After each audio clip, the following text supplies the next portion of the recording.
بلێ تەماشەوانن هێژا پەیوەندیên ترکیە و سووریە دەمەکی دیڕێژە لە سەرتێ ئاخافتن لێ حتا نەهاژێ ئەو پەیوەندی نەگەهشتنە وێ ئاستێ کو پەیوەندیên دیپلۆماسیên ئاسایی ناوبێنە هەردوو وڵاتان de dest pê bikin û ew daxwaza ku yanî li ser de hate axaftin ku Erdoğan û Esedê bicivin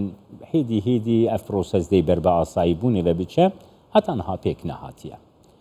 Em vê mijarê li gel Vedat Koçal akademisyenê bêşa zanistên siyasî Zankoya Diclê ji Diyarbekirê bigirin dest. Silav bo te kekê Vedat. Kek Vedat yani ez dixwazim bizanibim yani ev daxwaza Tirkiye. Yani daxwaza desthilata Tirkiye ku peywendiyekî asayî baş bi Sûriye re pêk bîne ji çi tê yani? Dîtina te çi ye?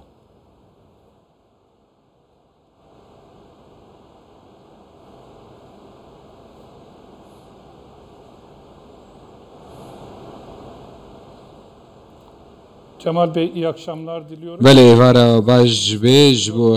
hewa û her wiha Kurdistan 24 karmendên we her wiha xelkê Kurdistanê silav rêzên min ji bo wan hene bi vî awayî dest pê dikim. Bi rastî problemekî gelekî mezin nebû di rojevê de niha li Türkiye dema ku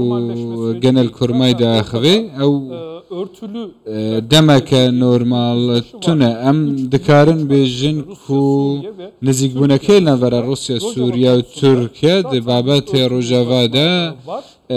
nizîkbûne li rêkeftinekê pêştir serok erkan û her wiha Wezîrê Bergiriyê de me temaşayî ronvekirinên wan hebûn dû xal hebûn ku çavên me diçine ser ya ku gelek giring e berêz Wezîrê Bergiriyê got demam dikevin peywendiyê digel Sûriye piştre vegeriyana Sûriye piştre bi vî awayî jî rojava behs li wê yekê dikin ku dibe ciyekê erebî û her wiha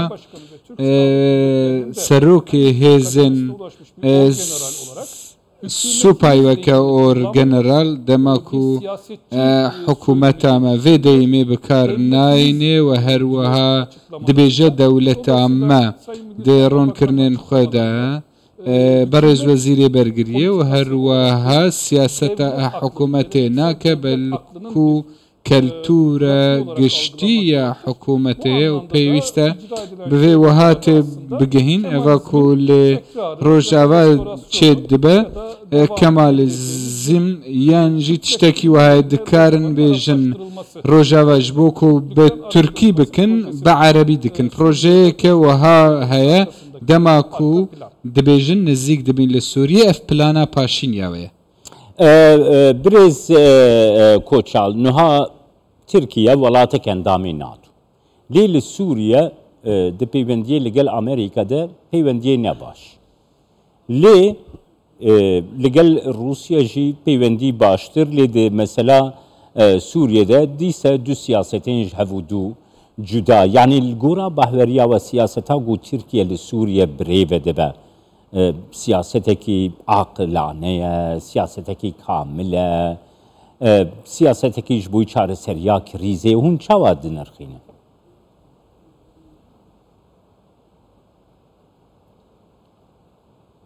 Burada bakılması gereken li vê derê ve ku faktora em temaşe bikeyn ew e Amerîka weke merkezî projeyeka rêyekê heye ji bo bazirganî ji Hindistanê tê di geha Heyfa lîmaneke lê İsraîlê roj rêgeheke guzergeheke ku li cîhanê careke din tê rojevê li hemberî wê ji Rusya û Îran û her wiha Türkiye alternatîva wan ya duê heye ji Hindistan tê kendeva Hormizê û li nava Kurdistanê dikeve Tirkiye ji Tirkiye jî dikeve Ewropa ji Ewropa jî bo Amerîka Rusya li vê derê kendavê Hormiz bi awa birêya Îranê dixwaze kontrol bike ve her wiha Kurdistanê jî dixwaze bi Bexdayê kontrol bike ve her wiha ڕۆژاوایەژی بە تورکیا ئەگەر وها تەماشا بکەین واقعەوە رووسیا و ئەمریکا ڕقابەتەکە مێژووی دناوبەرەواندا هەیە و بەردەوام دکە ئەگەر تەماشایان فالا بکەن قەتلی عامە حەلەبجێ بەبیر خۆبینن و هەروەها کۆمارە مەهابادێژی تەماشە بکەن لە 1920 پشتڕە ji سۆڤێتێ بۆ کەمالیزمێ و پشتوێژی وش بۆ بەعسیزمێ حتا دگهەوێ دەرێ قەزەنجە کوردان دەزانن و لە کوردستانی چێبوونە پشتی ساڵە نۆتەیش بەرکو سۆڤێت لە هەفجوودا بوو دنەهادا پۆتین دخوازە سۆڤێت لە پشتی نۆتێ کەمالیزم لە پشتی بیستێ یاریەکی بڤی ئاوای دکە دەما رووسیا لە گۆڕەپانە عراقێ بە یا سووریە بە یا ڕۆژاڤایە بە کورد قازن جوانە لە هەمبەری ئیران سووریا و تورکیای گەلێک زەحمەتە لەوە فایدە و سوودە رووسایە بەرخوەدانەکە لە هەمبەری ئەمریکای کێشە لێ دەرێ چێ دبە کو ڕێیەک چێ دەبێژ ئۆرمز و هەروەها تێ عێراقی و تێ تورکی تورکیا و رووسیا دخوازن ئەvê پرۆژەیە چێ بکەن بەڵێ دەدەمەک نێزیک دەبرێز کۆچاڵت باوەرتکە و پەیوەندیên ترکیە و سووریە ئاسایی ببن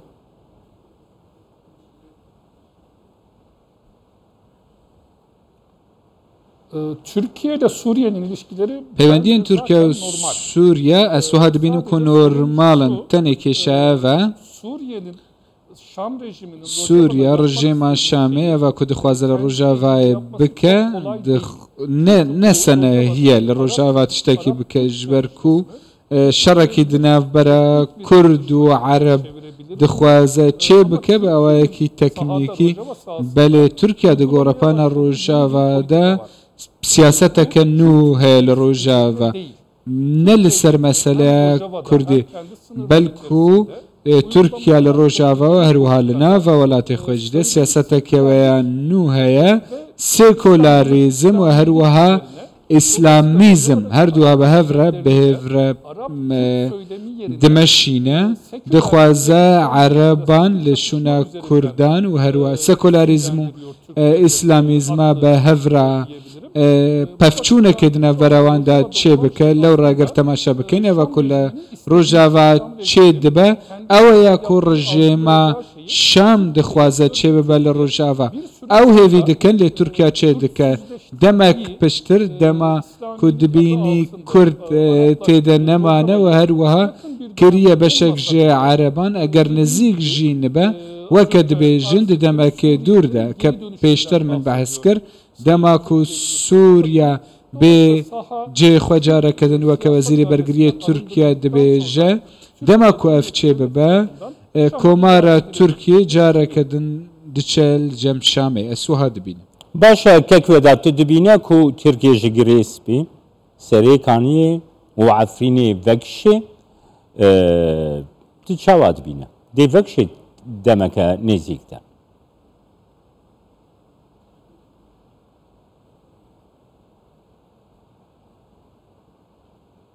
çok uzun zamanı alacağını düşünmüyorum. Ez wiha nabînim ku demeke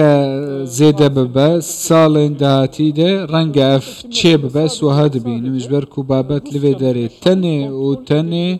Rusya û Şam kontrola demokraviyekê dikin ya coğrafî li navçeyê bi taybetî jî niha rojava ku nüfuseke mezin li Tirkiye de ne Tirkiye jî prensîpên wê ew e ku evên ku li nava welatê xwe hene Erebin li we derê cêgîr bike li Rojavê û herwiha em dikarin bêjin îmarê li wê ke derê dike bajar çê dike li nava coğrafiya Rojavayê de evên ku Erebin û Sûrîne vedigerîne Rojavayê hûn dizanin jî ev Erebên ku hatine Tirkiye ev xelik ne xelkê Rojava ne li gelek ciyên Sûriye revîne û hatine Tirkiye lê evên ku diçin Sûriye ve li ku derê bi taybet li ڕۆژاوا پلان دکە و هەروەها لێ دەرێ ئاڤایان ژی چێ دکە لەوڕە دەما کومە هزر دەکرد bi supa Tirkiye diçeve derê nexir xelkekî Ereb dibe wê derê dema xelek çûne wê derê û temam bû Rusya di nav de û Tirkiye û Şam jî bê delaleta Rusyayê carekedin Sûriya dê erdên xwe carekedin ve wergire ji ber ku Tirkiye welatekî endamê netewêniye girtiye ve herwiha ev jî dijî yasaya navdewletiya ku dike ve herwiha PKK jî di nava rexistineka teroristî daye wê bike meşruiyet vê yekê û herwiha PYD jî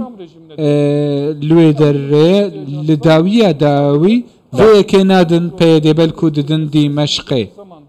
û di demeke nizîk de em ê bibînin. Belê, spasiyat etkim kek Vedat Koçal ji Diyarbekirê mêvanê me.